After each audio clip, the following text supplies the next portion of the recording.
मराठा समाजाचं शैक्षणिक आणि सामाजिक आर्थिक मागासलेपण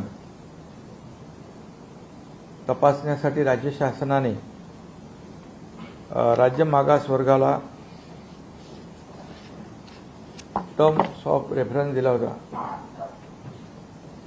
आणि त्याप्रमाणे राज्य मागास वर्ग आयोगाने अतिशय वारफुटिंगवर मी म्हणेन डे नाईट काम केलं आणि जवळपास यामध्ये 3.5 ते 4 लाख लोक डे नाईट काम करत होते आणि आपल्याला यामध्ये अनेक लोकांनी मदत केली जे यापूर्वी देखील देवेंद्र फडणवीसजी मुख्यमंत्री असताना जे मराठा समाजाला आरक्षण दिलं होतं आणि ते सुप्रीम कोर्टात टिकलं होतं, हायकोर्टामध्ये आणि दुर्दैवाने सुप्रीम कोर्टामध्ये ते रद्द झालं। पण हायकोर्टामध्ये जे आणि मराठा समाजाला आरक्षण देण्यासंदर्भात ज्यांनी त्यावेळेस सहकार्य केलं होतं या सगळ्यांची मदत आपल्याला या कामामध्ये मिळाली आणि त्यामध्ये मागासवर्ग आयोग सुक्रे साहेबांनी आणि त्यांच्या टीमने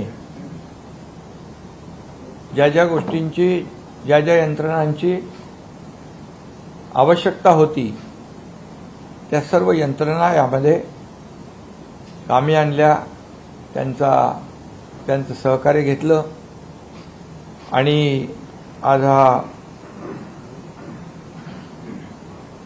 अतिशय महत्त्वाचा असा अहवाल या ठिकाणी शासनाला त्यांनी सुपूर्द केलेला आहे।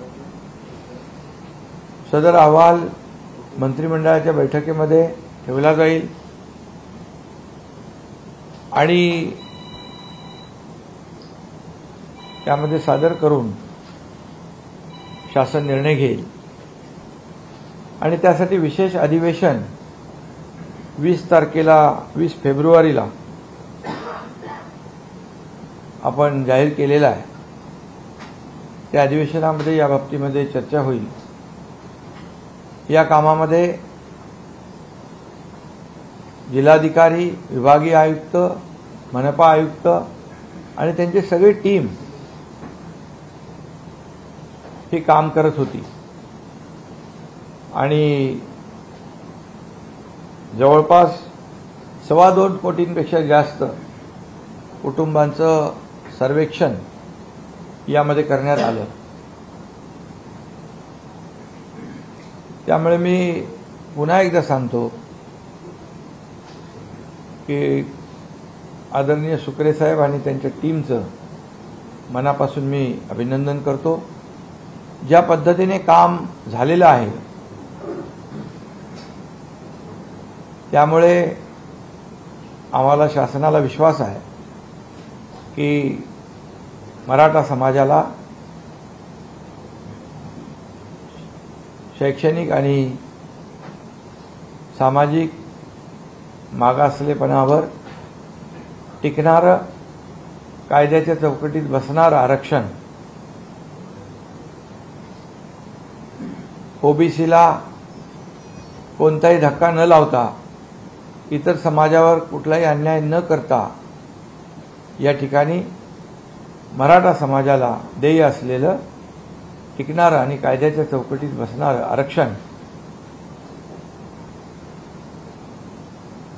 देता येईल, मिळेल असा विश्वास आम्हाला वाटतो। त्यामुळे मी पुन्हा एकदा आपल्या सगळ्यांना मनापासून आज जास्त बोलणं या ठिकाणी उचित नाही। आपण आम्हाला अहवाल दिलेला आहे, सुपूर्द केला आहे, त्यासाठी खूप आपण सगळ्यांनी मेहनत परिश्रम घेतलेले आहेत आणि त्यामुळे मी पुन्हा एकदा शासनाच्या वतीने मनापासून आपल्याला धन्यवाद देतो।